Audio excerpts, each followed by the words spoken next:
प्रिय विद्यार्थियों, नमस्कार, गुड इवनिंग। आज का मेरा ये वीडियो कक्षा 10 के विद्यार्थियों के लिए। आज हम ग्रामर के एक टॉपिक को डिस्कस करेंगे। एक बात याद रखिएगा, जब मैं आपको ग्रामर को क्लास 10th को या 11th को जब भी ग्रामर डिस्कस करता हूँ और जो भी टॉपिक डिस्कस करता हूँ, मैं बस उसी लेंथ तक, उसी लंबाई तक उस टॉपिक को डिस्कस करूंगा जिस लेंथ तक या जिस रेंज तक आपके बोर्ड एग्जाम में या लोकल एग्जाम में क्वेश्चन आते हैं। क्योंकि ग्रामर का एक topic active, passive, direct, indirect models 10th में भी है और ग्रेजुएशन में भी है, पीजी में भी है, कंपटीशन में भी है। बस अंतर होता है तो प्रश्नों की रेंज का अंतर होता है, डिफिकल्टी के लेवल का अंतर होता है। तो हम जिस क्लास के लिए जो वीडियो तैयार करेंगे उस लेवल का ही वीडियो तैयार करेंगे। तो आज क्लास 10th के लिए मेरा ये ग्रामर का पहला वीडियो। आज हम टॉपिक डिस्कस करेंगे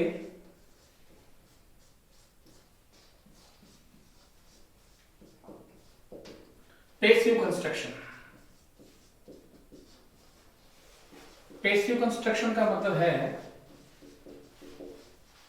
पैसिव वॉइस का निर्माण करना। बड़े कंपटीशन में सिर्फ टॉपिक होता है वॉइस और आपके है पैसिव वॉइस, मतलब आपको एक्टिव वॉइस दिया जाएगा। मोटे तौर पे समझना चाहते हैं तो जो टेंसेस है, जो भी आप टेंसेस पढ़ते हैं वो एक्टिव वॉइस है और वॉइस में हम उनको पैसिव वॉइस बनाना सीखते हैं। ग्रामर का कोई भी टॉपिक पढ़े, सबसे पहले उसकी प्रैक्टिकल यूटिलिटी यानी प्रकार्यवाद को, कि उसके आपके व्यवहारिक जीवन में क्या उपयोगिता है, कहां आप उस ग्रामर का या उस ग्रामेटिकल आइटम का उपयोग करते हैं। प्रश्न है पैसिव वॉइस का उपयोग कब और क्यों करते हैं। मेरा प्रश्न, why and when passive voice। कोई भी चीज को बड़े प्राकृतिक ढंग से समझें। why यानी क्यों और when यानी कब पैसिव वॉइस का प्रयोग। मैं आपको सिंपल एग्जांपल से बात समझाने की कोशिश करूंगा।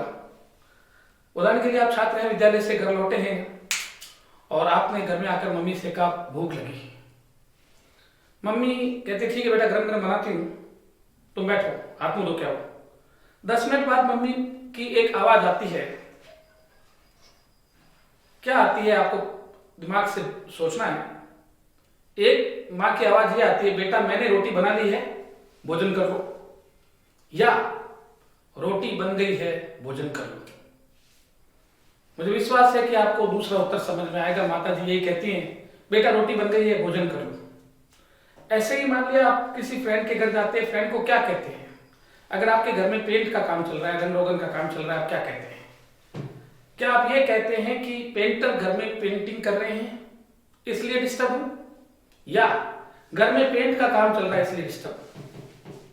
आप शायद ये कहते हैं पेंट का काम चल रहा है, डिस्टर्ब।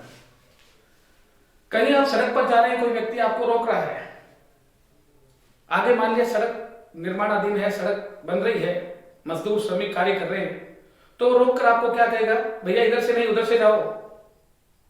श्रमिक आगे रोड बना रहे हैं या आगे रोड बन रही है। शायद वो यही कहता है कि आगे रोड बन रही है।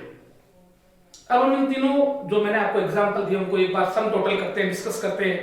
पहले में मम्मी ने ये कहने की जगह कि मैंने रोटी बना दी है, रोटी बन गई है कहा। दूसरे में आपने अपने दोस्त को यह कहने की जगह कि मेरे घर में पेंटर पेंट कर रहे हैं कि बजाय ये कहा घर में पेंट का काम चल रहा है। तीसरे में उस व्यक्ति ने जिसने आपको रोका, उसने ये कहने की बजाय कि सड़क मजदूर सड़क बना रहे हैं, ये कहा कि आगे सड़क बन रही है। आप देखिए कि जो तीनों जो एग्जाम्पल मैंने आपको दिए हैं वो आपके दैनिक जीवन के उपयोग के हैं, प्रतिदिन जीवन में काम आते हैं। बस यही पैसिव वॉइस है। जब मम्मी ये कहती है रोटी बन गई है, रोटी जब भी बनती है कोई उसका कर्ता होता है। कार्य के बिना अपने आप रोटी नहीं बनती। अगर बनती होती तो आदिम काल में इंसान कच्चे पदार्थ खाकर, कच्चे फल फ्रूट खाकर जीवन यापन नहीं करता। अगर सड़कें अपने आप बनती तो दुनिया में सभी देश विकसित होते हैं। अगर अपने आप पेंट का काम होता तो शायद श्रम की आवश्यकता समाप्त हो जाती। आपने देखा इन तीनों कार्यों में श्रम यानी मानवीय ऊर्जा, मानवीय अभिकर्ता ने कार्य किए, किंतु जब आपने वाक्य बोला तब आपने उसका प्रयोग नहीं किया, कर्ता का प्रयोग नहीं किया। अखबार में आप पढ़ते हैं कि 4 अपराधी पकड़े गए, डकैत पकड़े गए, चोर पकड़े गए, कहीं नहीं लिखा होता पुलिस ने चोरों को पकड़ लिया।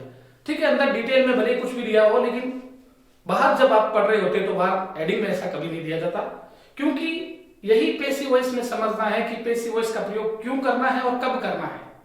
सबसे महत्वपूर्ण घटना इस पूरे प्रकरण में यह है कि सबसे पहली बात तो बोर्ड पर देखिए कि पैसिव वॉइस का प्रयोग करते कब है। पैसिव वॉइस का प्रयोग तब करते हैं जब पहली दशा, जब किसी कार्य का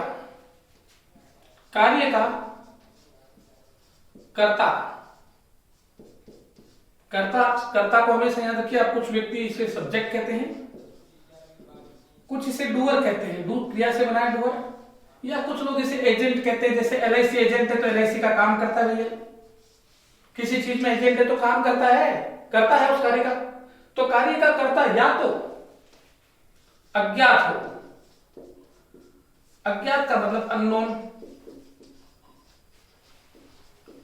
या उस कार्य का कर्ता सर्वज्ञात अथवा वेल नोन हो। एक बार हम इसे भी डिस्कस करें कि सर्वज्ञात कर्ता क्या है और अज्ञात कर्ता क्या है। जब मैं कहता हूं हिंदी विश्व भर में बोली जाती है तो कर्ता सर्वज्ञात है, सबको पता है कि इंसान ही बोलता है। फुटबॉल विश्व भर में खेली जाती है तो कर्ता सर्वज्ञात है, मनुष्य खेलता है। अज्ञात या ज्ञात कर्ताओं की श्रेणी में वे सभी व्यक्ति हैं जो प्रोफेशनली कार्य करते हैं। जब आप घर जाते हैं तो आपके पेरेंट्स ये नहीं पूछते कि गणित वाले सर ने क्या कराया, ये पूछते गणित में क्या क्या हो गया, है ना, क्योंकि गणित में क्या क्या हो गया इसका मतलब गणित के सर ने कराया। इंग्लिश में क्या क्या टॉपिक कवर हो गए तो इंग्लिश के सर ने कराए। मेरा कहने का अभिप्राय है कि जब वो कर्ता सर्वज्ञात हो, जब मैं कहता हूं आज ही शेव बनवाइए, आज ही कटिंग करवाइए, तो स्वतः ही नाई की सेवाएं शामिल है। जब आप कहते हैं अभी कुछ लोग तो कर्ता छोड़िए सीधे कहते हैं हॉस्पिटल दिखा गए हैं। हॉस्पिटल कब से देखता है भैया, देखता तो डॉक्टर है, कोई मेडिकल पर्सन देखता है। लेकिन चूंकि जब हम कहते हैं हॉस्पिटल दिखा के आए हैं तो चिकित्सक या जो भी मेडिकल एजेंट है उसकी सेवाएं स्वतः शामिल है। इसी प्रकार से जब हम कहते हैं कि आज ही मैंने ये नई ड्रेस सिलवाई है तो दर्जी की सेवाएं शामिल है। जब आप स्वर्ण आभूषण बनाते हैं तो स्वर्णकार की सेवाएं शामिल है।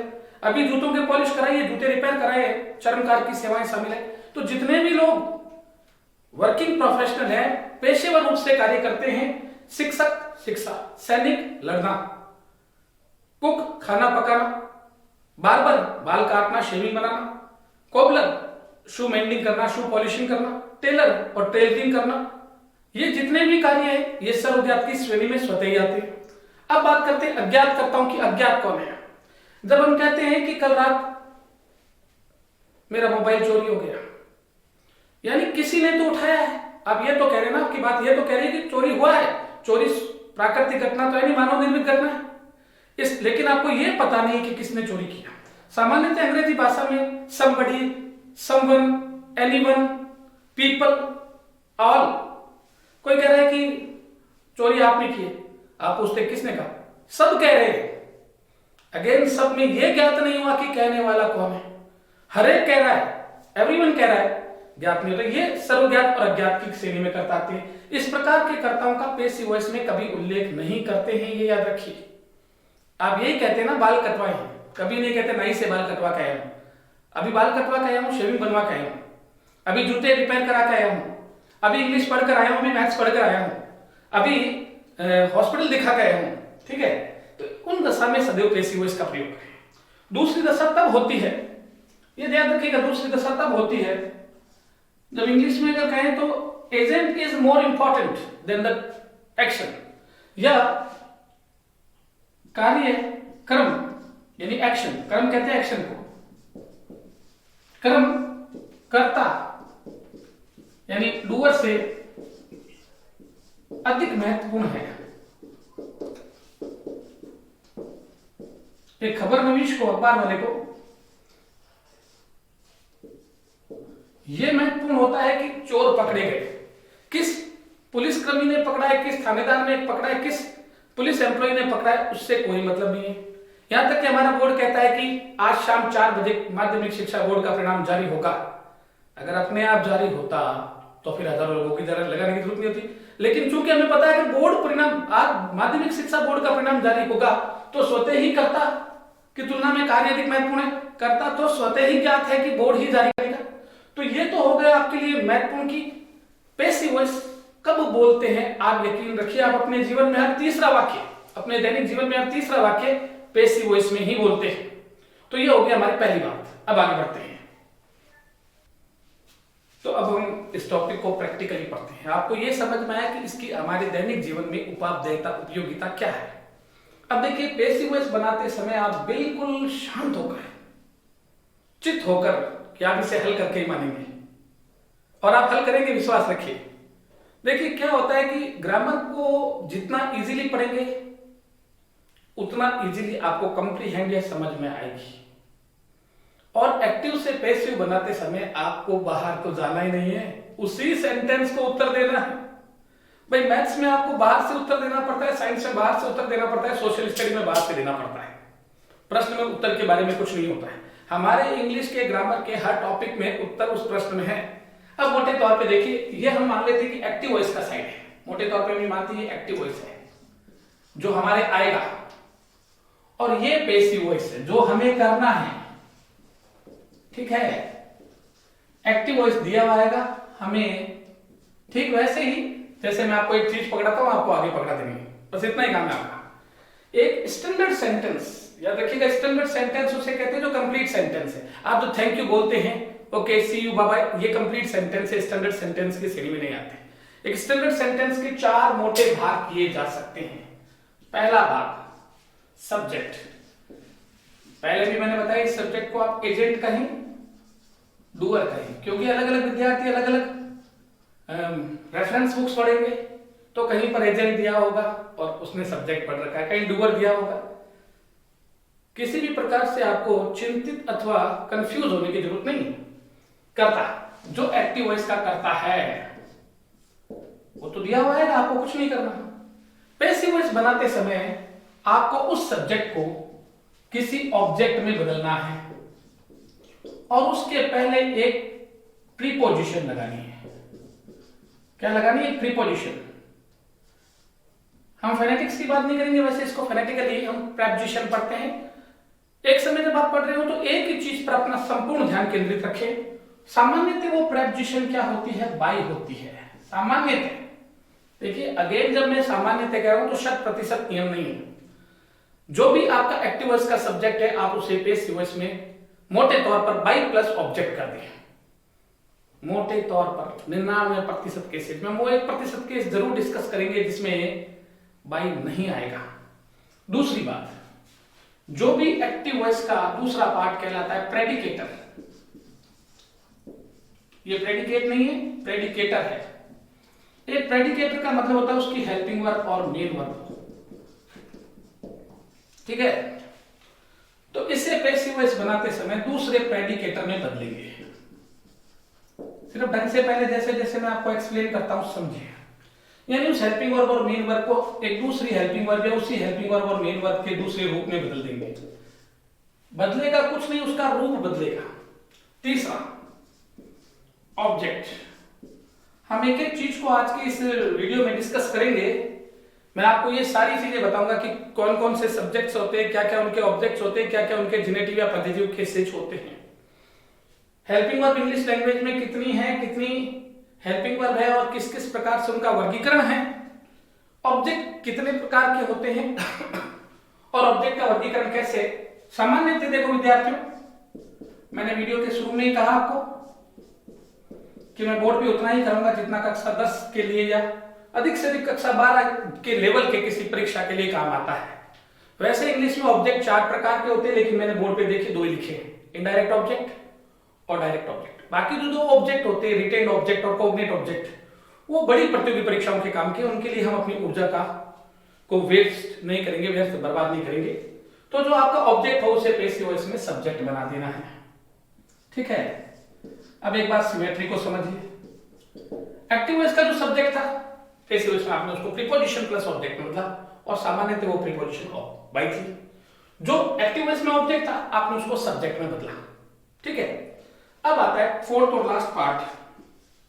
देखो SVO लास्ट में बचता है C और A।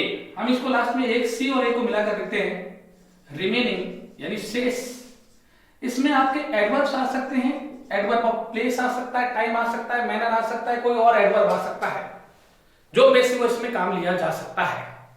इसी प्रकार एडवर्ब आ सकते हैं रिमेनिंग में, एडजेक्टिव्स आ सकते हैं। याद रखिएगा एडवर्ब बेसिकली वर्ब का मॉडिफायर है।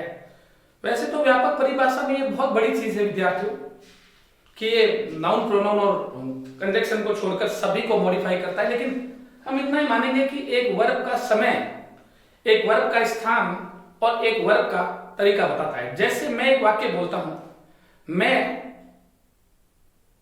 जोध्यासी विद्यालय में दोपहर को धीमे धीमे अंग्रेजी पढ़ाता हूं।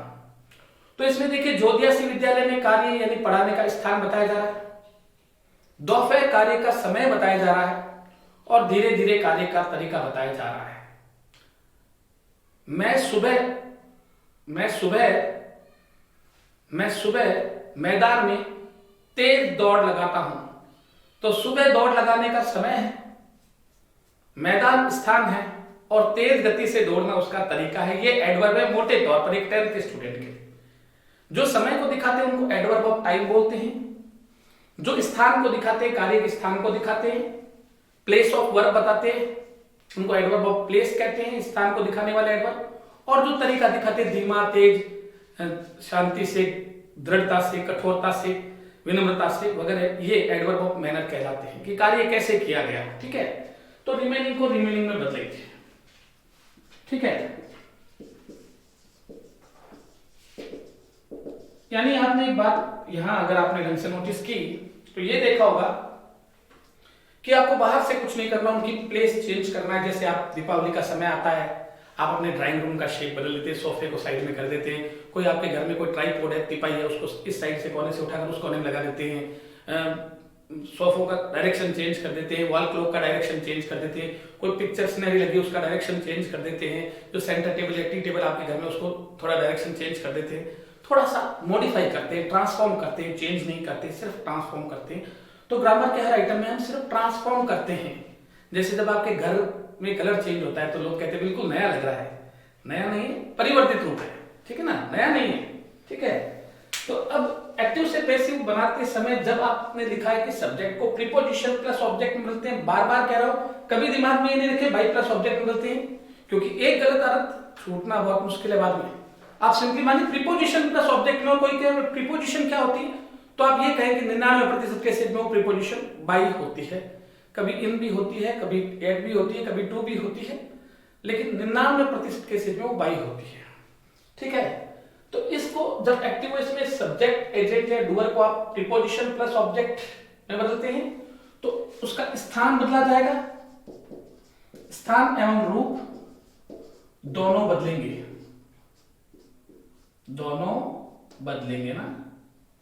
थोड़ा मुझे हिंदी लिखने में डिफिकल्टी होती है, नेचुरली प्रैक्टिस नहीं है। ठीक है, अब देखिए दूसरा है प्रेडिकेट को प्रेडिकेट में बदलेंगे। तो अब मैं सिर्फ क्रॉस और राइट कर दूंगा, स्थान के आगे क्रॉस है, ये बहुत महत्वपूर्ण बात है। स्थान के आगे क्रॉस है यानी स्थान नहीं बदलेंगे। अगर वो एक्टिव वॉइस के सेंटेंस में सब्जेक्ट के तत्काल पश्चात है तो पैसिव वॉइस में भी तत्काल पश्चात होगा। एक्टिव वॉइस में अगर वो सब्जेक्ट के पहले लगाया हुआ है प्रेडिकेट तो आपको पैसिव वॉइस में भी पहले ही लगाना है, जो जहां है उसको वहीं रखना है, उसका प्लेस चेंज नहीं करना। हाँ, रूप जरूर बदलेंगे, रूप तो बहुत सारे तरीकों से बदलेंगे। इसका ऑब्जेक्ट को जब सब्जेक्ट बनाएंगे तो उसका स्थान भी बदला जाएगा और रूप भी बदला जाएगा। यहां आगे नहीं देखिए, इसमें भी दोनों बदल रहे हैं और इसमें दोनों बदल रहे हैं। इसमें एक बदल रहा है, एक नहीं बदल रहा।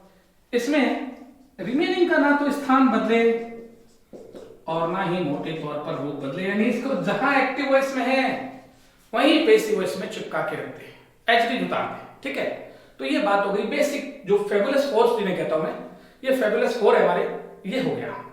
अब हम आगे बढ़ते हैं।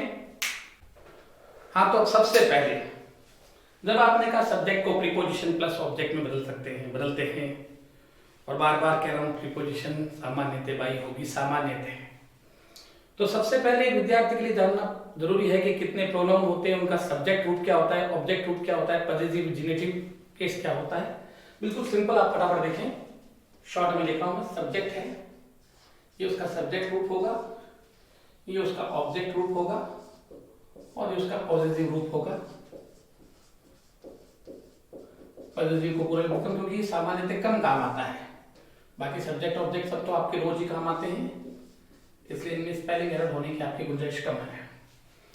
देखिए फर्स्ट पर्सन आप क्रम में याद करेंगे, बहुत बेनिफिट मिलेंगे। फर्स्ट पर्सन आई और वी, सब्जेक्ट के रूप में फर्स्ट पर्सन के रूप में आई और वी होते हैं, और एक क्रम में याद करने का बेनिफिट आपको अदर टॉपिक्स में, जैसे जब हम डायरेक्ट इनडायरेक्ट पढ़ रहे होंगे, जब हम मॉडल्स पढ़ रहे होंगे, तब भी ये बेनिफिट काम आएगा कि आपको पर्सन भी याद हो जाएंगे। तो आई और वी को इंग्लिश में फर्स्ट पर्सन कहते हैं। फर्स्ट पर्सन वो होते हैं जो बोलते समय काम आते हैं। चलिए एक छोटी सी एक्सरसाइज करते हैं। मैं क्या कह रहा हूं, स्नेहा, मैंने किसी को कहा, आपको कहा मैं नवीन हूं।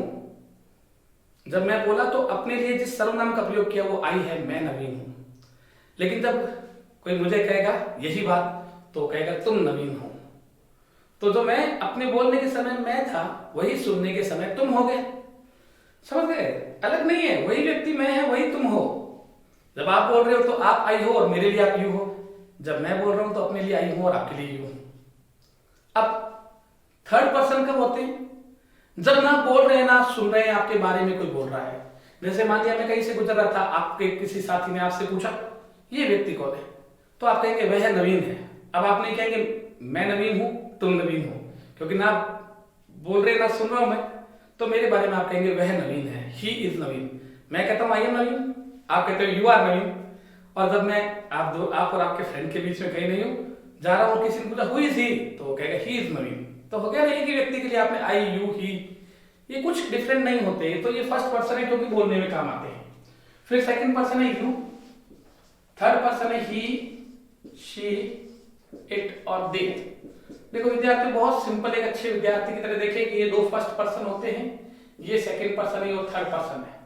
फर्स्ट पर्सन का प्रयोग तब करते हैं हम जब आप बोल रहे होते हैं, सेकंड पर्सन का प्रयोग आपके लिए किया जाता है जब आप सुन रहे होते हैं, और थर्ड पर्सन का प्रयोग तब करते हैं जब आप ना बोल रहे हैं ना सुन रहे हैं। जैसे हम कहते हैं ही इज राम, तो राम को नहीं कह रहे हम, तो कोई और दो व्यक्ति बात कर रहे हैं, कह रहे he is Ram, she Seema, they are students. जब वो खुद बोलेंगे तो वो कहेंगे ना वी आर स्टूडेंट्स। जब आप उनको कहोगे तो आप क्या बोलोगे, यू आर स्टूडेंट्स। लेकिन जब ना वो बोल रहे हैं ना आप उनको डायरेक्ट कह रहे हो, किसी तीसरे को कह रहे हो, तो आप कहोगे दे आर स्टूडेंट्स। ठीक है, बहुत सिंपल बात है। अब हम आगे बढ़ते हैं, इनका ऑब्जेक्ट क्या होता है। अगर एक्टिव वॉइस में आई सब्जेक्ट है तो पैसिव वॉइस में मी कर देंगे और उसके पहले प्रीपोजिशन बाई लगा देंगे, क्योंकि ज्यादातर बाई लगती है। वी होगा तो अस कर देंगे, वी का बाई अस करेंगे, यू का बाई यू ही करेंगे, ही का बाई हिम कर देंगे, शी का बाई हर कर देंगे, इट का बाई इट कर देंगे और दे का बाई देम कर देंगे। जिनेटिव केस या पॉजिटिव केस, आई मी का माई, वी अस का आर, यू का योर, ही हिम का हिज, शी हर का हर, इट का इट्स और दे देम का देयर। ये THEIR है। अक्सर आपके 10th लेवल पर या जूनियर लेवल्स पे बच्चे THERE कर देते हैं, वो देयर वहां है। एडवर्ब शोइंग प्लेस, स्थान दिखा, I live there, my house is there, मेरा घर वहां है। ठीक है, तो ये हो गया सब्जेक्ट ऑब्जेक्ट और पॉजिटिव। अब एक महत्वपूर्ण डिस्कशन, बहुत इंपॉर्टेंट डिस्कशन, और वो डिस्कशन ये कहता है कि ऑब्जेक्ट को पहचानते कैसे हैं। जब आप ये कहते हैं कि एक्टिव वॉइस का जो ऑब्जेक्ट होगा, पहली बात तो एक्टिव वॉइस में वो इनडायरेक्ट ऑब्जेक्ट हो सकता है, डायरेक्ट ऑब्जेक्ट हो सकता है। तो आप एक इंग्लिश के सेंटेंस में पहचानेंगे कैसे कि ऑब्जेक्ट, कौन सा वर्ड इसमें ऑब्जेक्ट है। एक विद्यार्थियों, मेरा शुरू से आपसे आग्रह रहेगा कि आधे अधूरी चीज को नहीं समझिए, संपूर्णता की ओर बढ़े। संपूर्णता शुरुआत में थोड़ी लंबी होती है, कठिन होती है, लेकिन एक बार क्लियर होने के बाद आपको लाइफ टाइम गाइड करती है। ये लाइफ गवर्निंग प्रिंसिपल्स हैं, इनको शुरू से आप पूरी तन्मयता से सीखे ना। देखिए अगला हमारा टर्म है ऑब्जेक्ट को पहचानना, आइडेंटिफाइंग द ऑब्जेक्ट, कि आप ऑब्जेक्ट को कैसे पहचानेंगे। जब मैंने पहला भाग लिखा तब आपको बताया कि ऑब्जेक्ट दो प्रकार के होते हैं, डायरेक्ट ऑब्जेक्ट और इनडायरेक्ट ऑब्जेक्ट। और तब भी मैंने आपको कहा था ना, रिटेन्ड ऑब्जेक्ट भी होता है, कॉग्निट ऑब्जेक्ट भी होता है, लेकिन we will not discuss here. फिर कभी अभी हम सिर्फ डायरेक्ट ऑब्जेक्ट को कैसे पहचानेंगे और इनडायरेक्ट ऑब्जेक्ट को कैसे पहचानेंगे। देखिए, एक तो ये याद रखिएगा कि अगर एक सेंटेंस में दो ऑब्जेक्ट होंगे तो मैं लिख देता हूं, यदि एक्टिव वॉइस में दो ऑब्जेक्ट हों, इनडायरेक्ट ऑब्जेक्ट भी आ गया और इनडायरेक्ट भी आ गया हो, तो उनका क्रम कैसा होगा देख लीजिए।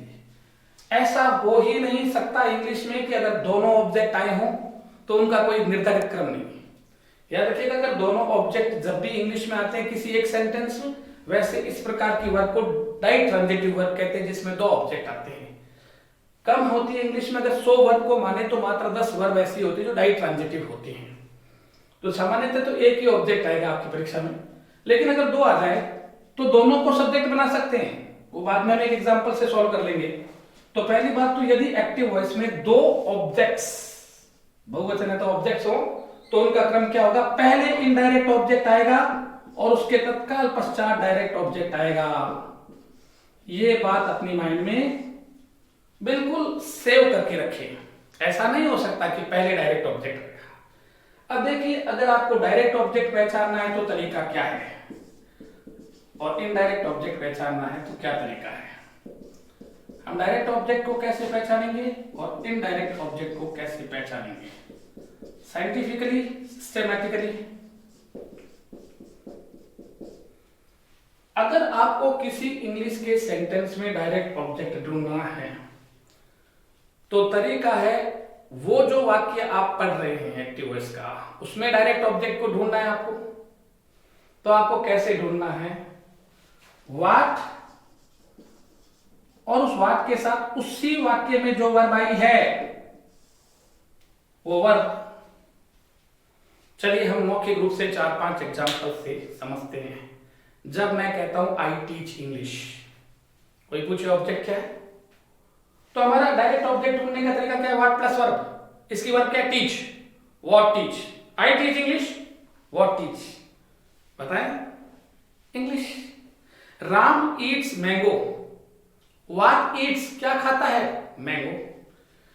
माई mother told a beautiful story, what told, क्या सुनाई, ए ब्यूटीफुल स्टोरी, एक सुंदर कहानी। देखिए, ऑब्जेक्ट वो पूरी चीज है। कभी मन में ये नहीं रखिए एक शब्द होता है, दो शब्द होता है, चार शब्द होता है, बस इतना याद रखिए। अगर डायरेक्ट ऑब्जेक्ट है तो वो सेंटेंस में व्हाट प्लस वर्ब का उत्तर होगा, ठीक है ना। राम कुक्स फूड, व्हाट कुक्स, क्या पकाता है, फूड, ठीक है ना।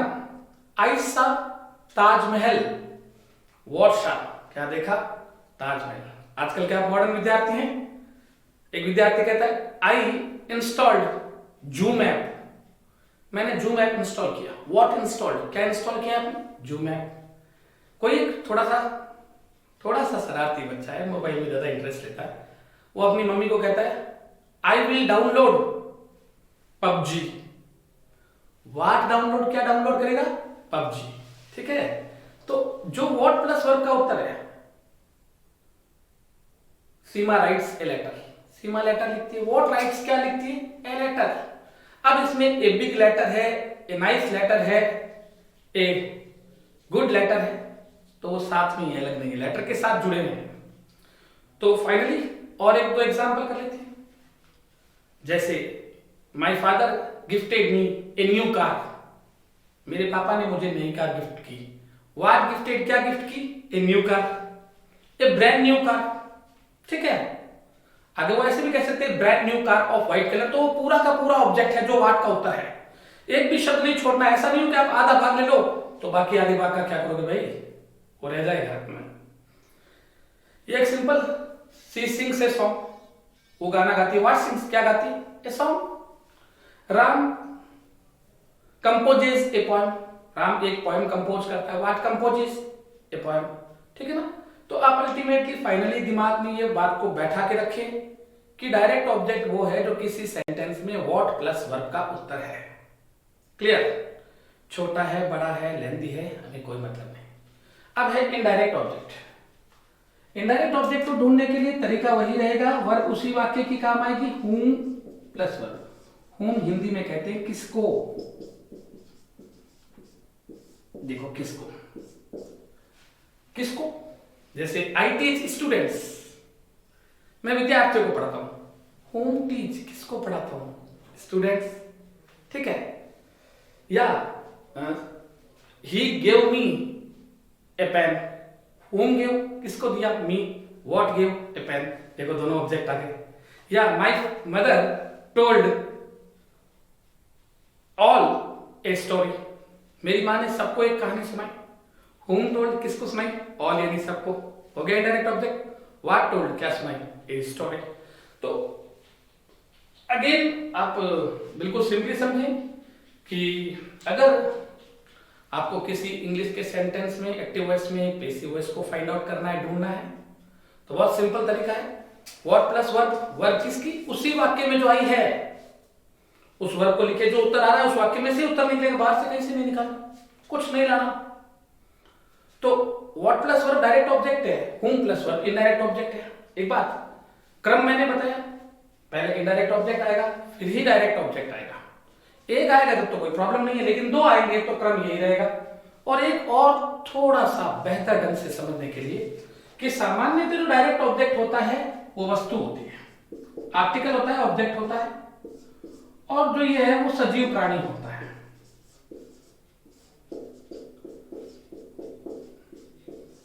जैसे ए टाइगर किल्ड ए डियर, तो व्हाट किल्ड का उत्तर नहीं आ रहा है, क्या मारा नहीं आ रहा है, whom किल्ड, किसको मारा, डियर यानी हिरन को मारा। टाइगर किल्ड ए डियर, चीते ने हिरन को मारा। व्हाट किल्ड, क्या मारा नहीं है, क्योंकि निर्जीव वस्तु को नहीं मारते, किसको मारा, तो उत्तर आ रहा है whom किल्ड, तुरंत आ गया डियर। तो उम्मीद करूंगी एक चीज क्लियर है। इस पार्ट में हमने क्या क्या क्लियर किया, एक तो जो सात, बेसिकली सात ही प्रोनाउन है ये, मैंने बताया first person, second person, third person में डिफरेंस क्या है। जब आप बोलेंगे तो ये प्रोनाउन काम आएंगे, जब सुनेंगे तो ये काम आएंगे। जब ना बोलेंगे ना सुनेंगे, आपके बारे में कोई कुछ बोल रहा है, he is a good boy, she is a good girl, they are students, they are sports person, they are cricketers, they are bad students, जो भी है, दे, ही शीट और दे, ये ना बोलते हैं ना सुनते हैं, इनके बारे में बोला जाता है। फिर हमने बताया आपको कि दो प्रकार के ऑब्जेक्ट होते हैं, डायरेक्ट ऑब्जेक्ट और इनडायरेक्ट ऑब्जेक्ट। डायरेक्ट ऑब्जेक्ट वो होते हैं जो व्हाट प्लस वर्ब से निकाले जाते हैं, और इनडायरेक्ट ऑब्जेक्ट वो होते हैं जो whom प्लस वर्ब से निकाले जाते हैं। जाते जाते इस पार्ट के लास्ट में एक बात बता दूं, जैसे कभी कभी डायरेक्ट ऑब्जेक्ट बहुत बड़ा होता है। I know that you are Ramesh, मैं जानता हूं कि तुम रमेश हो। व्हाट नो, क्या जानता हूं, दैट यू आर रमेश, कि तुम रमेश हो। दैट यू आर रमेश पूरा का पूरा ऑब्जेक्ट है। मन में इसलिए कहता हूं किसी वर्ड को, ये कि इस वर्ड के बाद आता है, ये होता है, वो होता है, राउंड अबाउट आइडिया नहीं रखे, आधा अधूरा आइडिया नहीं रखे, कंप्लीट विजन रखे, straight forward, clear cut, neat and clean vision रखे, ठीक है।